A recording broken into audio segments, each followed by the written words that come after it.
Good morning, my dear students. I hope you all are doing well. Welcome to our English classes. Today we are going to teach a story. The name of the story Adal Badal. This is the Hindi name of the exchange Adal Badal. Okay. This story is written by Nana Lal Patel. He was born on 7 May 1912 and died 6 April 1989. He was a Gujarati author. He received the Jnanpith Award in 1985. This story is based on community and harmony. ये एक बहुत अच्छी story है जो हमारे सामाजिकता पर है. उसमें दो दोस्त की कहानी है जो बहुत अच्छे दोस्त होते हैं, जिसमें दो संप्रदाय के दोस्त हैं. वो एक हिंदू हैं तो एक मुस्लिम है. So let's start our lesson. So everyone open your book. Page number 53. Lesson 6, page number 53. Do you celebrate all the festival? Show below. नीचे जो आपको यहाँ पर फेस्टिवल दिखाई दे रहे हैं, तो क्या आप इन फेस्टिवल को सेलिब्रेट करते हो? Just like Durga Puja, Eid, Guru Parv and Christmas. क्या आप इन फेस्टिवल्स को सेलिब्रेट करते हो? What are the main attraction for you in this festival? आपके लिए इसमें सबसे मेन प्रमुख आकर्षण इस त्यौहार का क्या होता है? Choose one festival and discuss why you find it important or interesting. आप इनमें से किसी एक फेस्टिवल को चूज़ करिए और उस पर डिस्कस करिए, बात करिए कि आप इसमें से क्या इम्पोर्टेंट और इंटरेस्टिंग चीज़ आप ढूंढते हो. मतलब क्या चीज़ आपको अच्छा लगता है, क्या चीज़ आपको अट्रैक्ट करता है फेस्टिवल में. Okay, so let's start the lesson. It was the hour of twilight on the day of the Holi festival. Holi के त्यौहार का समय था, शाम का समय था. A group of village boys gathered under a neem tree were playing, throwing dust at one another. A group of village boys. गांव के लड़कों का जो ग्रुप था, समूह था, वह एक साथ इकट्ठा होकर के नीम के पेड़ के नीचे खेल रहे थे. Throwing dust at one another. और वह एक दूसरे पर डस्ट फेंक रहे थे. अमृत एंड ऋषभ. देखिए ये दो दोस्त हैं जिनमें एक का नाम अमृत है और दूसरे का नाम ऋषभ है. Amrit and Rishabh came walking arm in arm and joined them. Amrit and Rishabh कंधे पर एक दूसरे के कंधे पर हाथ रख करके वहाँ पर चलते हुए आ रहे हैं. Both were wearing new clothes stitched that very day. और दोनों ने ही उस दिन नए सिले हुए कपड़े पहने हुए हैं जो identical in every respect, colour, size and material. जो दिखने में बिल्कुल एक तरह से लग रहा है. उसका कलर भी सेम है दोनों के कपड़े का, साइज़ भी सेम है. दोनों एक दोस्त हैं, एक साथ के दोस्त हैं, तो साइज़ भी सेम है, उनके कपड़े का मटेरियल भी सेम है. तो सेम कपड़े दोनों ने पहने हुए हैं. The boys were in the same class. वे दोनों लड़के एक ही कक्षा में पढ़ते हैं. At the same school. एक ही विद्यालय में पढ़ते हैं. And lived in houses facing each other. और यहाँ तक कि उन दोनों का घर भी एक दूसरे घर के सामने ही है. On the corner of the street. गली के किनारे कॉर्नर पर उन दोनों का घर भी एक दूसरे के घर के सामने है. The boy's parents were farmer and occasionally had to borrow money from the moneylender to tide over difficult times. और उन लड़कों के जो पेरेंट्स हैं, पिता हैं, वे माता पिता जो हैं वे फार्मर हैं, वे दोनों के पेरेंट्स भी फार्मर थे और ओकेजनली अवसर पड़ने पर वो मनी लेंडर से पैसे उधार लेते थे और जो उन्हें वो मनी लेंडर पैसे बहुत ही मुश्किल से कई बार मांगने पर, कई बार पैसा मांगने पर, उधार मांगने पर कई बार में एक बार वो करके देता था. In short, the two boys had everything in common except that Amrit had both parents living and the 3 brothers, whereas Isab had only his father. यहाँ तक अगर कहा जा सकता है कि दोनों लड़कों में बहुत कुछ समानताएं थीं. इन कॉमन एक्सपेक्ट का और अमृत में केवल यही समानता, केवल दोनों में यही समानताएं नहीं थी कि अमृत के दोनों पेरेंट्स थे, मतलब अमृत के माता भी थी और पिताजी भी थे और साथ में वो उसके 3 भाई भी थे. लेकिन यहाँ पर देखा जाए तो ईशब के केवल उसके परिवार में उसके फादर थे. इसका मतलब कि अमृत के परिवार में टोटल अमृत और उसके 3 भाई और माता पिता 6 लोग थे और ईशब के परिवार में केवल ईशब और उसके फादर थे, 2 लोग ही थे. The 2 boys came and sat on the pond. दोनों लड़के चलते हुए आते हैं और वहाँ के चबूतरे पर सेट ऑन द पॉमेंट वहाँ बैठते हैं. Seeing them identically dressed, seeing them और उनके कपड़े को देख करके वहाँ पर बैठे हुए जो लड़के रहते हैं, one of the boy asked, उनमें से एक लड़का बोलता है, पूछता है उससे, hey Amrit, Isab, have you changed your identities? Amrit, Isab, क्या तुमने अपनी पहचान बदल ली है? This gave another boy a mischievous idea. उनमें से एक लड़के ने उन्हें एक मिस्चीवियस, नॉटी, शरारती आइडिया दिया. Why don't you two have a wrestling match? तुम दोनों क्यों नहीं एक रेसलिंग मैच कर लेते हो, कुश्ती कर लेते हो? We can see whether you are also equal in strength. We can see, हम भी देख सकते हैं कि whether you are also equal, कि तुम दोनों स्ट्रेंथ में भी, ताकत में भी बराबर हो, और whether one is tougher than the other, या तुम दोनों में से कोई एक ज़्यादा मजबूत है. ही सेड, उसने कहा. The first boy thought this was a good idea and added. पहले लड़के ने सोचा कि उन दोस्तों में से नहीं, जो वहाँ पर लड़के बैठे थे, उन लड़कों में से पहले लड़के ने सोचा कि ये बहुत अच्छा आइडिया है और उसने उसमें एडेड किया, उसको स्वीकृति दी. हाँ, अमृत, ईशब, लेट अस सी, आओ देखते हैं. Which of you can get the better of the other? कौन तुम दोनों में से ज़्यादा अच्छा है? Come on, shouted another boy. अन्य लड़के भी उसके साथ चिल्लाने लगे. इट्स ओनली फॉर फन, या केवल फन होगा, केवल मस्ती के लिए है. Isab looked at Amrit. No, said Amrit firmly. Isab Amrit को देखता है और अमृत निश्चितता साथ कहता है, नहीं.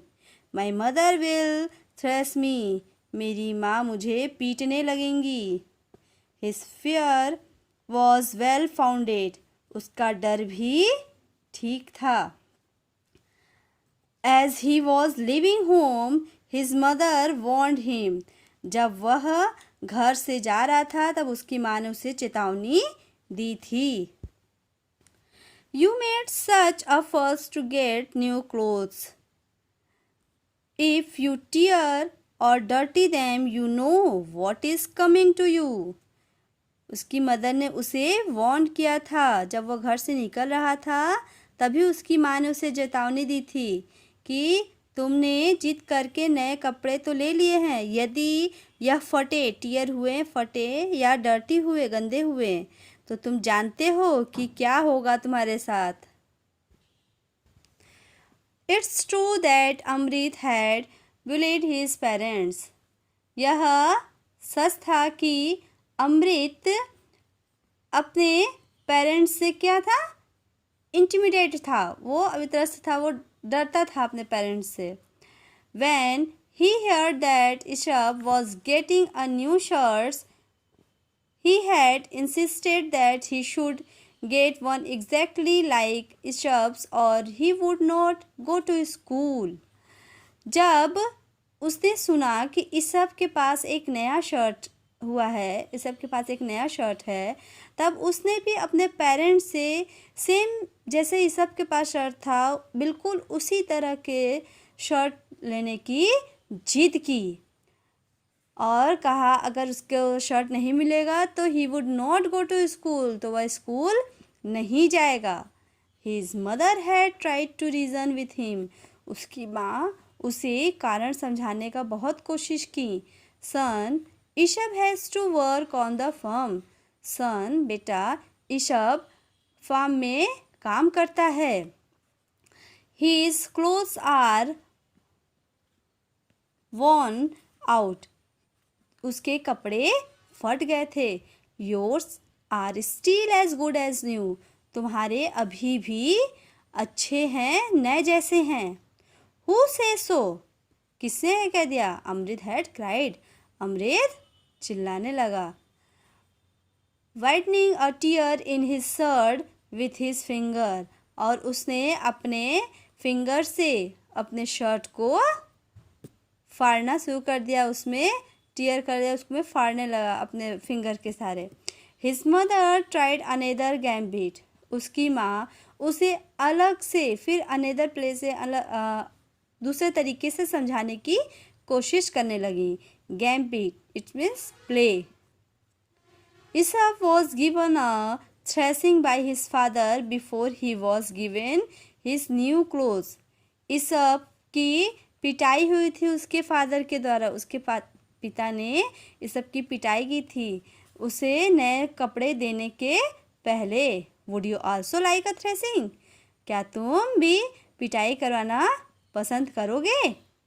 अमृत refuse to be put off, okay he said definitely, Amrit ने इनकार करते हुए कहा ठीक है, ही सेड, और वो अवज्ञापूर्वक इस बात को कहने लगा। Time me up, beat me, ठीक है मुझे मार लीजिए, पीट लीजिए, but you have to get me a shirt like Isab's, लेकिन आपको मुझे ईशब की तरह शर्ट दिलाना पड़ेगा। अब देखो उसे शर्ट लेना है, अब उसकी जिद हो गई है कि जैसे ईशब के पास शर्ट है वैसे ही शर्ट उसे भी चाहिए, तो उसके लिए वो पिटाई भी करवाने के लिए राजी हो गया।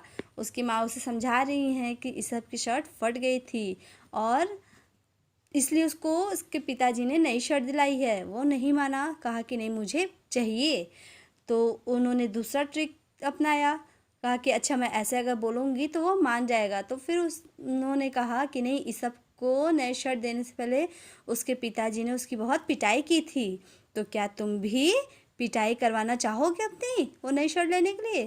तो इस अमृत क्या होता है, उसके लिए भी राजी हो जाता है, कहता है हाँ ठीक है आप मुझे पीट लीजिए, मार लीजिए, लेकिन मुझे नई शर्ट चाहिए जैसे कि ईशब के पास है। All right replied his mother washing her hands of him, go and ask your father, ठीक है उसकी माँ ने उत्तर दिया, अपने हाथ को उससे धुलवाया और कहा कि जाओ और अपने पिताजी से पूछो। Amrit knew that if his mother had said no his father was not likely to agree, Amrit अच्छी तरह से जानता था कि यदि उसकी मदर कह दे नहीं तो उसके फादर भी उसी की तरफ जल्दी राजी नहीं होंगे। But he was not one two give up, लेकिन वह भी क्या था, बहुत ज़िद्दी था, वह जल्दी से हार मानने वाला नहीं था। He refused to go to school, refused to eat and refused to come home at night. अब देखो उसने अपनी बात मनवाने के लिए क्या क्या किया. उसने स्कूल जाना बंद कर दिया, स्कूल जाने से इनकार कर दिया, उसने खाना खाने से इनकार कर दिया और यहाँ तक कि वह रात को घर आने से भी इनकार कर दिया. Finally, his mother gave it and persuaded his father to buy him new clothes. अंततः उसकी माँ ने उसके पिताजी से कहा, उनको एश्योर्ड करा लिया, उनको राजी कर लिया, उनको एग्री करा लिया. परस्यूटेड मीन्स एश्योर्ड, एग्रीड, उनको राजी करा लिया कि वह उसे नए कपड़े ला करके दे दें. She brought Amrit from Isab's father cow shed where he had been hiding. वह अमृत को लाती है ईसप के फादर के काउ शेड के यहाँ से, जहाँ वह अपने गायों को रखते थे, वहाँ पर वह छिपा हुआ था. वहाँ से उसकी माँ उसको लेकर के आती है. Having left smartly dressed, और वह having left home smartly dressed, और वह इस तरह से अपने घर आ जाता है. Amrit was loath to do anything that would spoil his clothes. अमृत बहुत ही अमृत की इच्छा नहीं थी, लोथ अनविलिंग, अनिच्छुक था, इसकी इच्छा नहीं थी कि वह अपने कपड़े को स्पॉइल करे, खराब करे. इन एनी केस, किसी भी स्थिति में. He was most reluctant to wrestle with Isab. इसीलिए वह बहुत ही अनसर्टेन, अनिश्चित हो गया, बहुत ही वो अनिच्छुक हो गया. कोई भी इच्छा नहीं थी कि वह रेसलिंग करे, कुश्ती करे ईसप के साथ. क्यों? वह जब वहाँ पर उन लड़कों ने अमृत से कहा कि आओ लड़ें, कुश्ती करें, देखे दोनों के बीच में कौन ताकतवर है, कौन स्ट्रांग है, कौन टफर है. तो फिर ये बात करने के बाद उसको सारी बात याद आने लगी. वो बताने लगा कि किस तरीके से उसने ये शॉट इतनी मुश्किल से ली है. तो इस कारण से वो क्या उसके जहन में सारी बात आने लगी. तो वह एकदम अनविलिंग था, अनसर्टेन था कि वह कुश्ती करे, क्योंकि कुश्ती करने में उसकी शर्ट फट जाती, उसका शर्ट खराब हो जाता. Just then one of the rowdies of the gang put his arm around Amrit's neck and said, "Come on, let's have a wrestling match." उनमें से फिर एक rowdies means people who cause trouble, जो मतलब कि ट्रबल में करना चाहता था, एक तरह से नॉटी. उन गैंग में से एक लड़का निकल करके आता है और उसकी हाथ को खींचकर अमृत के हाथ को, पुट हिसाब उसके हाथ को पकड़ता है और उसकी नेक पर, गर्दन पर हाथ रख करके उसको खींच करके आगे लाता है और कहता है कि आओ एक मैच हो जाए, कुश्ती का मैच हो जाए. He dragged Amrit on to the open ground, और वह खींचते हुए अमृत को खुले मैदान में ला देता है. Amrit tried to wriggle out of the boys grasps and said.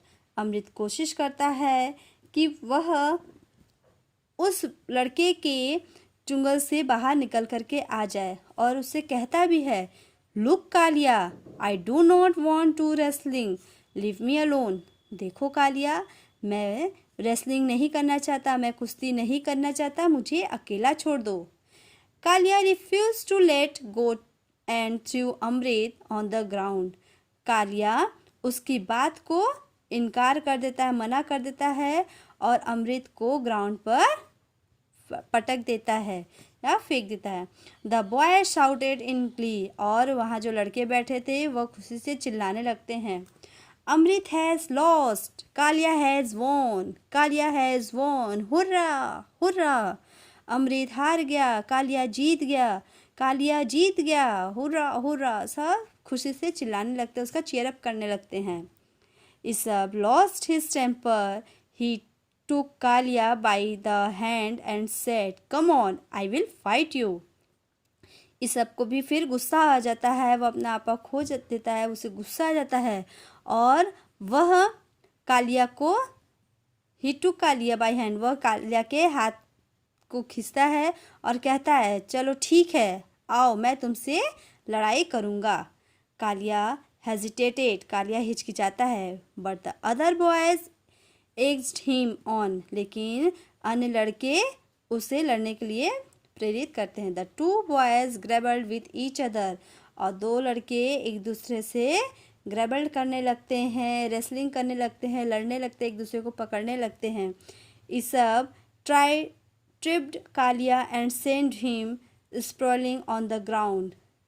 Kaliya began to howl, ये सब कालिया को पकड़ करके ग्राउंड में मैदान पे पटक देता है और उसके ऊपर चढ़ जाता है, उसको मतलब कि उसको जमीन पटक करके उसको हरा देता है और कालिया रोना शुरू कर देता है। बिगेन टू हाउल, वह तेजी से रोना शुरू कर देता है। Okay my dear students, this is the part first of this lesson. Remaining part I will teach you in my next video. So everyone watch both video carefully. Okay? Thank you. Take care. Bye bye.